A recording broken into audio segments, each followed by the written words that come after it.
Hi David, could you tell me something about yourself and your role at IEEE? Yeah, I'm actually a practicing industry cloud technologist, but I volunteer for the IEEE. The IEEE is made up of some staff, but literally thousands of volunteers who are in academic or industry practicing technologists who are interested in seeing standards get done or publishing their papers as a result of their research and attending conferences, and that's what the IEEE is all about. Excellent. So what brings you here to CloudScape 5? Is this the first time you've actually been here? No, this is my third, actually. Right. Cloud computing is, I've been working in cloud computing for almost 6 years now, which is a long time for cloud computing. And clouds have evolved very differently for science, for the big public clouds you hear about, things like Google, Facebook, and for companies to use them internally. They're very different, they're very incompatible, but they're all very new. So the idea is to try to understand what different constituencies want out of clouds. And this is a great place to understand what European constituency wants, and particularly e-science.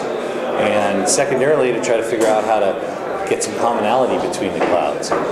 As I'm a volunteer researcher with the IEEE, I happen to be a founder of the cloud standards. I guess I was the first volunteer. So the one who raises his hand and says, we should do this, gets the job. And so we have built a portfolio of standards working groups to address exactly that problem. Commonality between the clouds, interoperability amongst the clouds. And that's why I'm here. Excellent. So you mentioned a bit about academic clouds and private clouds that have run businesses, Google and Amazon, things like that. How does science research clouds, how do they fit in? How do they connect? What are the main differences? I mean, clouds are like cars in some ways.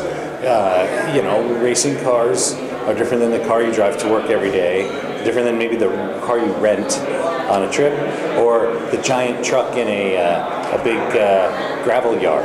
You know, there's different, one size does not fit all.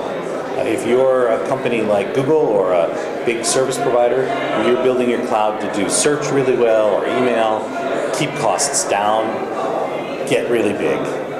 If you're building a cloud for science, you're building a high-performance cloud to solve a particular kind of problem that has to support the math underneath. So the way you construct it is a little different as well with networking, and like that. So there are different clouds for different problems, and sometimes it's great to hear from this predominantly e-science, high-performance computing kind of community what they've been using clouds for, and because that's a little new for them. Mostly it's been supercomputer and grid.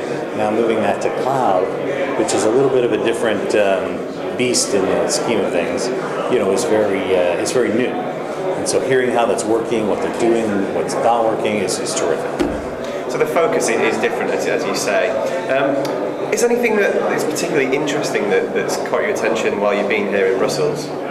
Any projects that you besides the waffles, beer, and chocolate? Oh yeah, besides those. You know, one of the unique pieces of this conference is that at least this CloudScape 5, there's been a shift in the constituency where the e-science folks are paying more and more attention to what's happening in industry, and we have some industry folks here who have come and started talking about what they're doing out there in the world.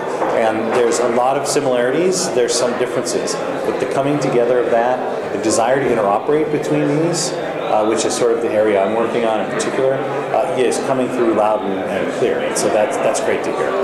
Excellent. Is there anything else you'd like to mention while you've got the opportunity? Any events coming up? Or? Yeah. Well, one thing I would like to mention is, a number of organizations pay attention to a different part of the cloud story. Some kind of how one goes about using a cloud and the issues there. Some about how one goes building a cloud and the issues there. The part I pay attention to is trying to get the clouds to connect together. And this is quite important. It's something called intercloud. And if you think about a long time ago, maybe before many viewers would even remember, there didn't used to be something called the internet. There were company networks. There were networks people could use. Maybe you remember AOL. Yeah. But they didn't connect to anything, and there wasn't a browser and there wasn't a website. And when those things all join together into a global network, I mean, the internet is really many, many different networks powered by telcos and other private companies, cable operators. Today, cloud is just starting where they're separate. They're separate bits of computing and storage. What will happen is they will join together and assimilate, and the computing will cover the planet. And that is going to be a very different environment for the next generation.